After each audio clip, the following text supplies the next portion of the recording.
Welcome to another episode of Treasure Corals. I have finally installed a UV sterilizer on this Reef aquarium. My 7-foot water box system is now 1 year and let's just check, 3 months old. Yep, 230 gallons of the actual water volume. It's a lot bigger, but this is kind of what I've calculated it.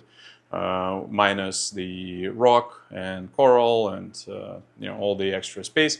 But in all over my 15 years of reef aquarium keeping and over 30 years of overall aquarium keeping, I've never really had any experience with UV sterilizers. I have used one a long time ago in my freshwater tank when I had a bloom of algae, but I never really ventured into UV sterilizers for reefs just because I felt that I never really had any problems that warranted it. My fish are healthy and I would deal with ick by just feeding the fish a lot and just buying from reputable stores, and never really had any reason to do that. But over my last probably say 5 years that I have been interviewing a lot of seasoned reefers. You can actually see a seasoned reefer playlist on my YouTube channel, and pretty much every single one of them have had a UV. So I finally decided I'm gonna try and add it onto this tank. So today is, I actually turned on the UV, I want to say 10 minutes ago. I'll talk about which UV I got, and you can see it's right here. So I haven't even programmed it yet, but it's just on. But it was a really easy process, and I want to walk you through this. And today is June 1st of 2025, and I think it's going to be fun to come back to this tank maybe a month from now and just talk about any changes that I've observed. I intend not to make any more changes to the tank. This is it's already fully stocked. I don't need to make any changes, and I'm curious if anything is going to change in terms of color. My maintenance is going to be the same. So one curious guy is this forest fire Digi. It's just always been closed off over here. It's still healthy, but if I bring it into the tank in my farm, it opens up.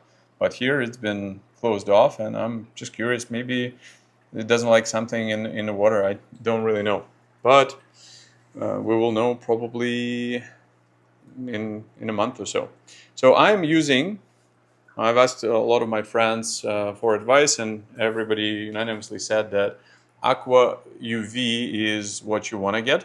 Now, I went with a small unit just because I wanted the simplest possible plumbing, and I'm actually very happy that I got it. So this is the bigger of the small hang units. It was super easy to install.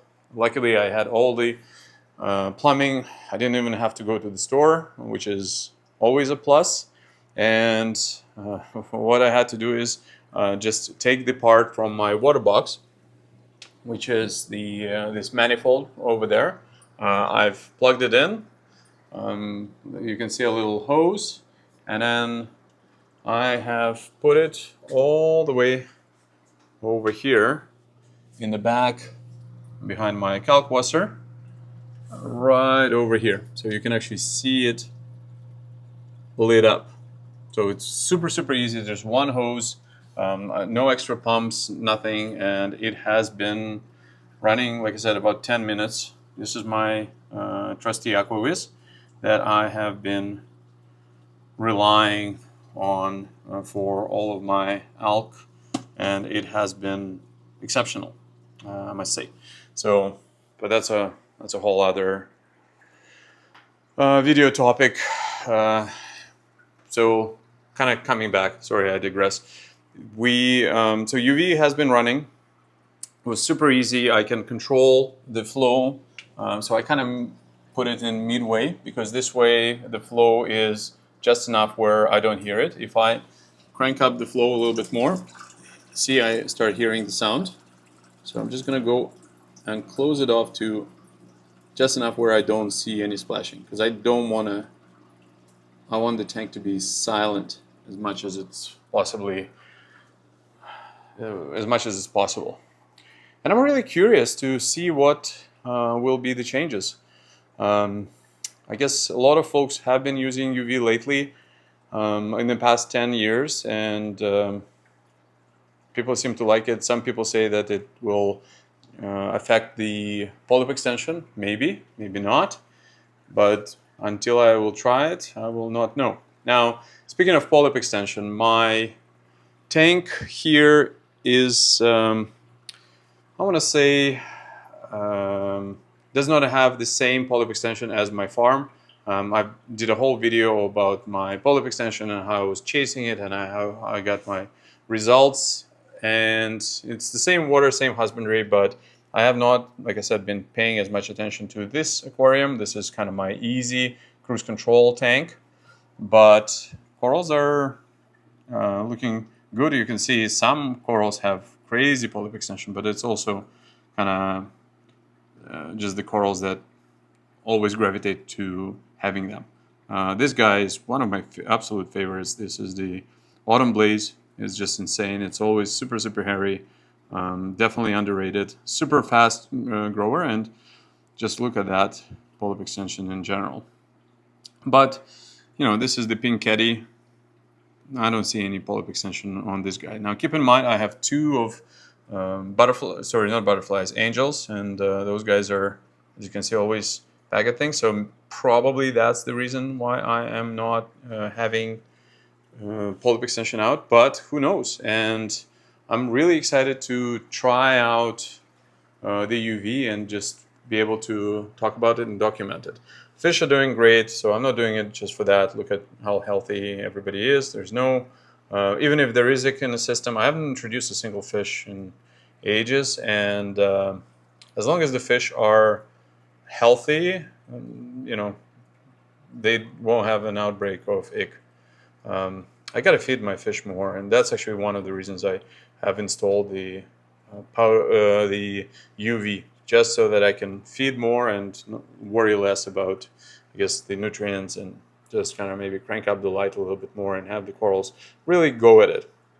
That's the goal, but we will see where it's going to take it. So an easy, simple update. Wasn't horribly expensive compared to the bigger UV units out there, and I think it will do some sort of a job. Let me know if you what you bet it's gonna do, or you think it's just wasted money. I don't think so, but who knows? And let me know what you think from your experience. I'm really, really curious. And that would be it. See you next week.